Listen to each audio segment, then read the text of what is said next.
Hello, Jiu Jitsu nerds. Joining us for this episode of On Borrowed Time is the general manager for Flow Grappling. It is Ben Kovacs, and he's currently preparing for some of the action that we'll see at WNO 29. How is everything going? I know you've had some great events so far in your only 90-day tenure.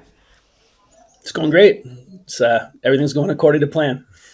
Yay. Well, I'm glad to hear it. We have a lot to talk about when it comes to everything WNO 29, but I did want to catch up with you on all things CJI as well, because at WNO 29, we are going to be reunited with a guy named Craig Jones. So there's going to be a lot of action. Are you anticipating anything special when it comes to seeing him for the first time in a while? I mean, it's always great to see him. I actually, turns out he's going to be at Guardian Baltimore at our nonprofit in Baltimore next week. So I'm going to actually get to see him a little sooner, which is sort of unexpected and really cool. And then, really excited for him to come to WNO. He hasn't been to a WNO in a long time. Hopefully we'll do something fun the night before with the fans or do something a little special. But always great to get him back in the country. Honestly, I was a little worried when he went to the Ukraine this time, like, oh shit, what if something happens to him? And so just the fact that he's back in the States, I feel good. Yes, everyone's so happy that he is back safe, and he did so much on his European tour, gave all that money to the people in Ukraine. So I am so happy that he's back too. His East Coast tour has finally begun. He got a little car that he's going to be driving all the way up to Miami. So we'll hope that that makes it. But on the way, you said that you're going to be seeing him in Baltimore at one of the Guardian gyms that is in partnership with CJI as well. So before we dive into all of that, I want to talk about some of the current events that have been happening in the jiu-jitsu world. When it comes to your role at Flow Grappling and some of the other promotions that we've been seeing really make a mark in the jiu-jitsu scene, like UFC BJJ, what is your perspective on all of this? Well, I think it's great that the UFC's entering jiu-jitsu. First of all, anytime they do something, it brings a lot more eyeballs on it. It brings attention. It makes everybody else raise their game. I've honestly been a big Dana White fan for a long time. I actually met him when I worked at Twitter and told him that I was starting Guardian, and he was super kind and really supportive of that. Obviously just a few-minute conversation, but I've always just had a ton of respect for him.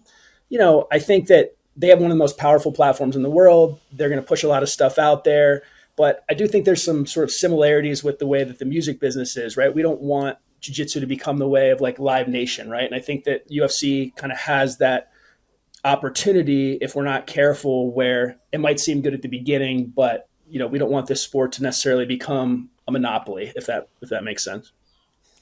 And the way that they are taking on the jiu-jitsu world, they launched the Ultimate Grappler. That's not the official name of it. That was what Craig called it to joke about the tug jokes. But in your perspective, with what they were able to accomplish during International Fight Week and putting on that event, what is your opinion on it? And why do you think it will or won't work for them? Yeah, first of all, I think that the event was some good, some bad, or the show was some good, some bad. Obviously, they always have high production value. They have great distribution. But, I would say that I don't know if it was the thing that they hoped where it was like, oh my God, like we've changed the sport of jiu-jitsu with this show. We have the perfect athletes on the show. Everything's went as planned. I think they were in a tough spot because I don't think they were able to get the coaches that they wanted for the show. I don't know how you feel about it, Alex, but I didn't find those two personalities compelling, like a Gordon versus Craig, or Nicky Rod versus Gordon, or something like that would have been. So I think that was kind of a tough start for them, a tough hole to dig out of, and obviously they're kind of getting athletes last minute, so they didn't have all of the top athletes in the world. I'm a huge Andrew Tackett fan. I thought he was awesome on the show, but there was definitely some times I was watching it thinking, like, are we getting trolled? Like, some of this is so questionable of why you went this direction that I just didn't really, I wasn't sure what was going on. Yeah, I definitely think it could be cool for them to be more inclusive of MMA fighters that have a bigger jiu-jitsu background. But what is your opinion about them having Mikey Musumeci kind of be the face of UFC BJJ? Yeah, I think that in general, Mikey is almost like the opposite of an MMA fan's dream, right? He comes out, he scoots on his butt across the mat, he sticks one leg up in the air. Obviously, his jiu-jitsu is amazing in terms of leg locks and everything, but it's certainly the opposite sort of from an MMA stylistic standpoint of what you would expect if you're trying to convert that traditional UFC base over. I think, bigger picture, though, jiu-jitsu people are not sheeple, right? Jiu-jitsu people are a little weird. Traditional marketing doesn't really work. And I think it's really interesting to see the UFC kind of coming out and just saying, hey, we're the new place for jiu-jitsu. These are the new athletes that you're going to watch. Mikey's the face of jiu-jitsu. And I feel like a lot of people like me are sitting back and saying, hey, you have a great show, you have great production, but like, I think I'll decide who my jiu-jitsu heroes are. I'll decide what matches I want to watch. You can't just come out, put on a show and say, now we are the face of jiu-jitsu, right? Or that we're spending 10 to $12 million this year investing in jiu-jitsu, which got a lot of attention. I mean, Flow Grappling's been spending that kind of money, many millions of dollars for the last 12 years building the sport of jiu-jitsu. So it's not like the UFC is coming out and saying, we're going to spend $1 billion this year and we're going to buy every athlete in jiu-jitsu and every promotion. And, we're the only default place to go. They're sort of almost like running a mind campaign, right? Where they're just telling people over and over and over again, like, we are the place for jiu-jitsu now. And it's going to be really interesting to see if people are sort of smart enough to see what's going on, or they kind of fall into that marketing trap. I definitely don't think everyone is falling into the trap. And I thought it's interesting that you brought up that 10 to 12 million soundbite that kind of went around when Dana first announced it at a press conference. And it's interesting to know that Flow Sports is one of the highest investors in the sport of submission grappling. So a lot of people maybe don't recognize that, and maybe don't recognize that 10 to 12 million actually isn't that much if you're talking exclusive contracts, which is very interesting. So in your opinion, do you feel like the narrative between ADCC versus CJI and then CJI now versus UFC, do you think that narrative is legitimate? Like, do you think it is a winner take all type of market? No, I mean, well, first of all, I don't think the narrative is CJI versus UFC. I think it's CJI, ADCC, IBJJF, Flow Grappling, many, many others, right? BJJ Stars. There's all these great promotions around the world that are running, and a lot of them are doing well, and they're bringing a lot of value to the sport, and they've helped build the sport. And so I think the narrative is more like, hey, wait a second, you can't just come in as sort of this isolated on an island sort of platform and say, we're not going to work with other people. We're not even going to really talk to a lot of these other people. And we're just going to come in and own the sport, right? And I think that's what people are now seeing. That's what people like Craig are trying to push. He's not saying it's CJI versus UFC. He's saying it's all of us. It's all the athletes. It's all the promotions. And so I think Flow is just one part of that, a big part of it. But, we want to be kind of part of the team to say, let's let the best fighters fight the other best fighters. Like, it's a shame that, you've got Mika and Flo, and you've got, the Rotolos in one, and you've got Tackett in the UFC, and they're not fighting each other, right? Because of things like that. And, just to be clear, the way that the Flow contracts work, with maybe the exception of Mika being the only one, is that there's no athletes that are exclusive to Flow Grappling. So Flow Grappling allows you, if you sign with Flow Grappling, to compete on any other promotion, whether it's ONE or UFC or CJI or ADCC, as long as you come back to Flow for your next fight. That's typically how it works, right? So like, Flow is like the most of everyone who's saying, hey, we're open, we let our fighters fight. Flow is kind of like the most athlete friendly and not blocking the best fights that could happen in the world, right? There's obviously got to be some sort of contractual relationship. If you're giving someone a 5-fight deal, they can't just come back 20 years later. But I think it's very fair to say, hey, fight on Flow and then go fight somewhere else, then come back to Flow and then go fight somewhere else. So that's really what we're doing. And if, obviously the UFC is taking the opposite approach, other people are sort of in the middle, giving special permission to do certain fights. But we just think that the way we do it kind of makes the most sense. I was just talking to John Danaher earlier, and we talk about like entertainment. We talk about what really proves who the best in the world is. Like, pure jiu-jitsu would have to just be a no time limit to figure out who the best of the best is. But when I talk to grapplers, they all say, even if they say publicly that they like the rounds, that they actually just like a long 15-minute round because you don't have to start over and all that. And like, as a jiu-jitsu nerd myself, I actually prefer when they don't have to keep starting over on the feet, because I'm not here to watch wrestling, I'm here to watch jiu-jitsu. So what is your take on the various rule sets that we've gotten? Like, I personally love what WNO does, and when I speak to different athletes, they actually say when you get to the highest level, it's a bit frustrating to have to start back on the feet between every round. But what is your take on that? I mean, I think the truth is I like a lot of different rule sets. I like training gi and no gi, for example. Like I don't just go to one class or the other. I like the WNO rule set. I like to see who can win over a 15-minute longer match where you could start in a bad position and work your way out. And it's kind of the most traditional, but I also like the pit. I also like the bowl. And I just think like it's okay to not necessarily have to pick one side of everything, right? I like I respect Gordon Ryan. I think he's amazing at jiu-jitsu. I'm friends with Craig Jones. Like it's okay. Like we don't always have to be on sort of one team versus the other. And I find that one of the more interesting things about jiu-jitsu, right? And I think that's in a way to tie it back to what we're talking about before, why I don't want to see sort of this standard monopoly, right? I don't want to see this like very cookie cutter one size fits all, like you have to do it this way. It's super rigid. I think most of us got into jiu-jitsu because it was sort of counterculture, right? We got into it because it Yes. was watching Hoist Gracie beat up guys who are 100 pounds heavier than him in the UFC. And I feel like we're always trying to put people on a team. Like, are you on the gi team or the no gi team? Are you on the CJI team or the UFC team? And I just think that the reason that so many of us got into jiu-jitsu wasn't because it was corporate. It wasn't cookie cutter. Certainly those like me that started 20 years ago, it was kind of a weird sport. You know, Joe Rogan hadn't even taken off yet.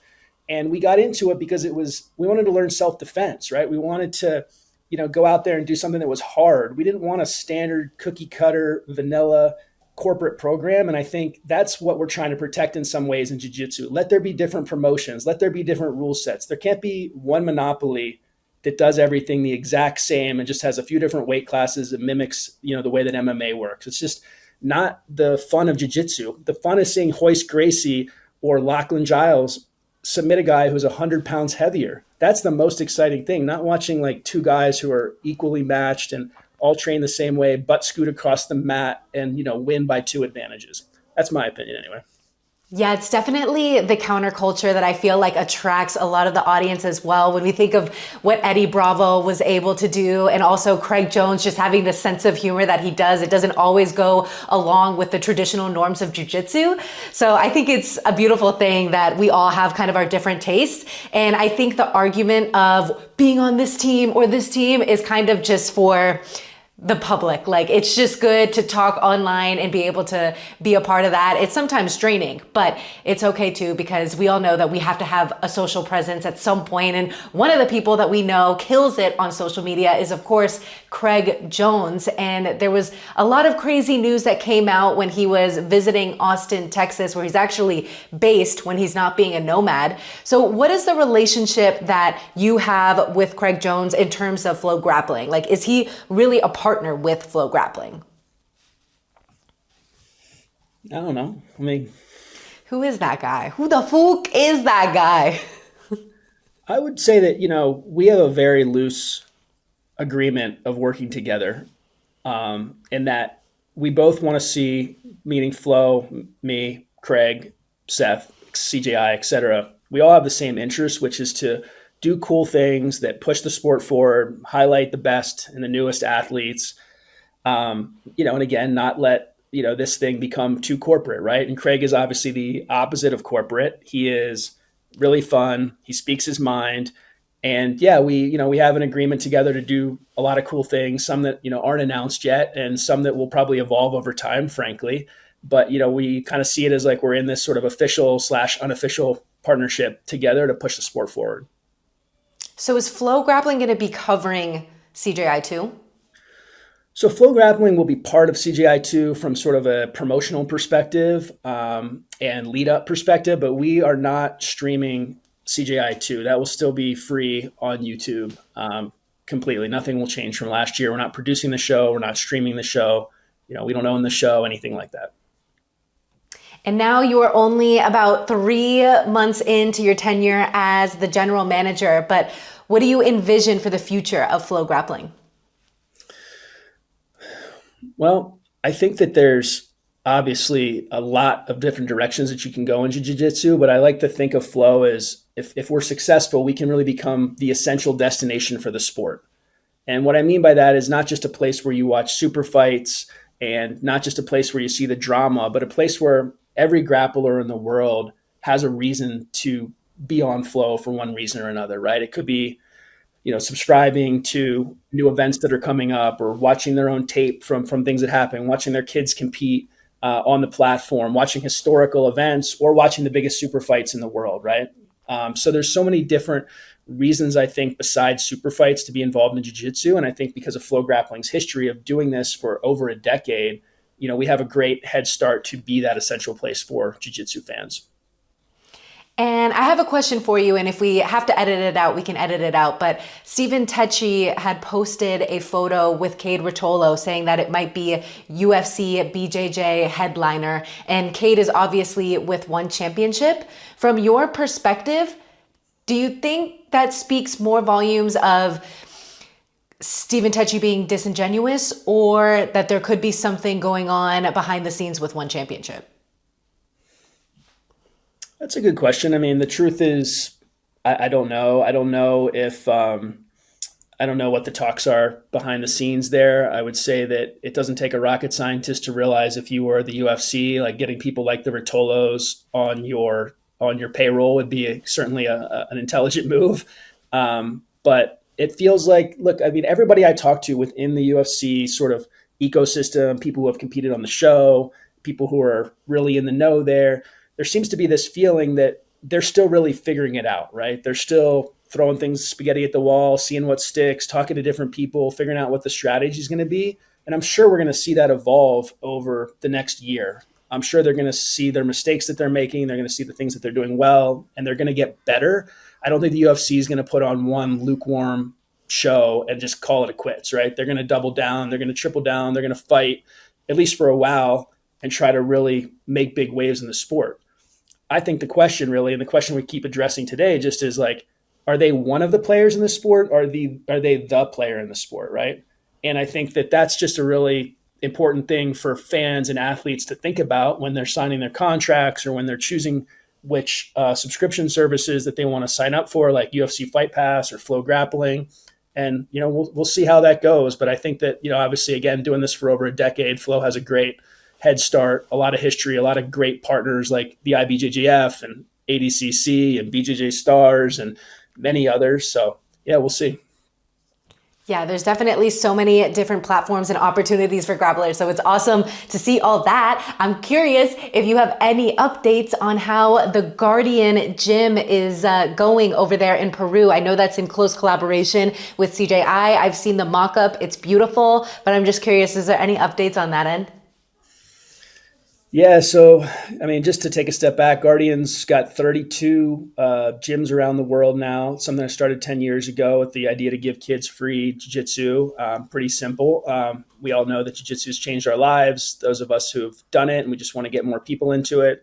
That's why we ended up partnering with Craig and Seth and CJI, Fair Fight Foundation, in order to do more together. And it's going to be a big part of CJI too.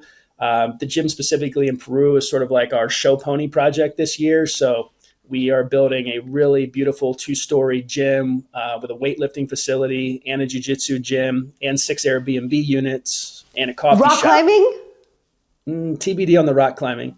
All right. Well, I'm going to have to pressure. I'm getting a lot of pressure to put a rock climbing gym in there, but we'll see. But anyway, it's basically to change this whole town. We're going to be able to get 350 kids training in this town, which of course doesn't just change the lives of those kids, but it changes the lives of those families, right? A parent gets a break from their kids for a few hours. Their kid comes home happier, healthier, makes friends, less bullying, all the things we all know about. So the goal is to get the build done by CJI 2. Maybe it'll be a few weeks behind, but it should be pretty close, and then allow people to start going down there for seminars or for retreats, or just to go down there and train and volunteer. And we want to make philanthropy fun, right? It's not fun to go pick up trash on the side of the street, even if it's something that is good for your community.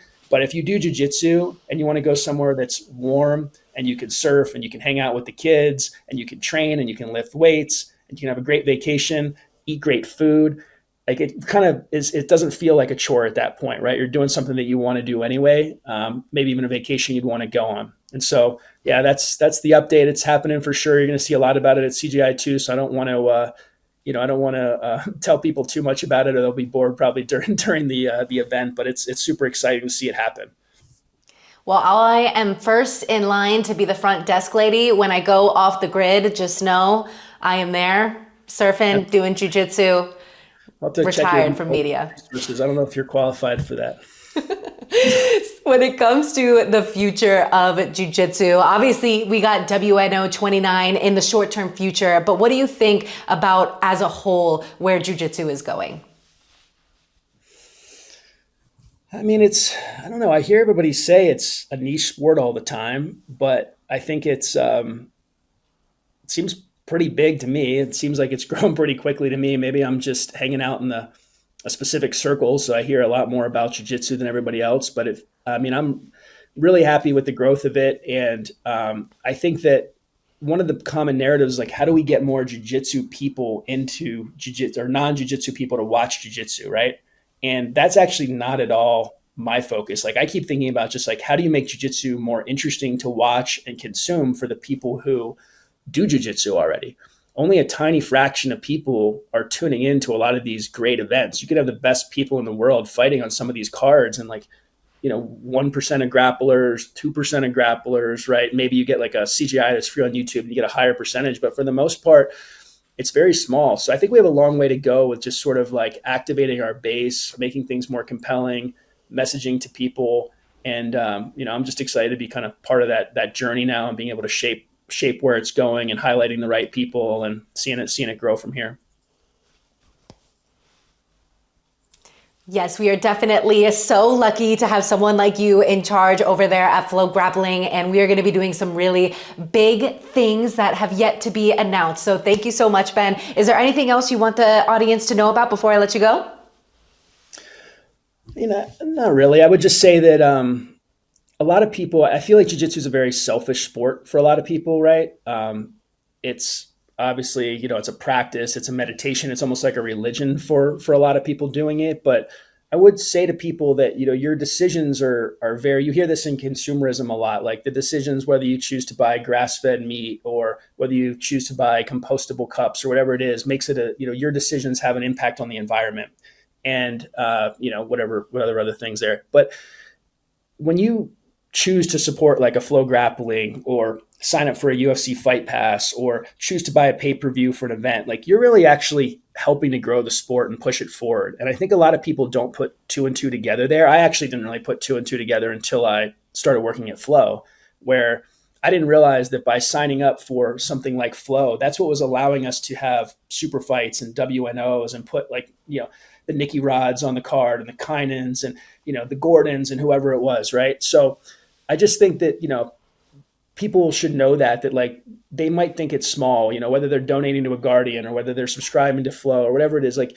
your decisions are actually making a big difference and you're part of the choice of how you want to push the sport forward or not, because your dollars really count. And I just think, if people think like that, and they realize that, it could really kind of change the sport a little bit.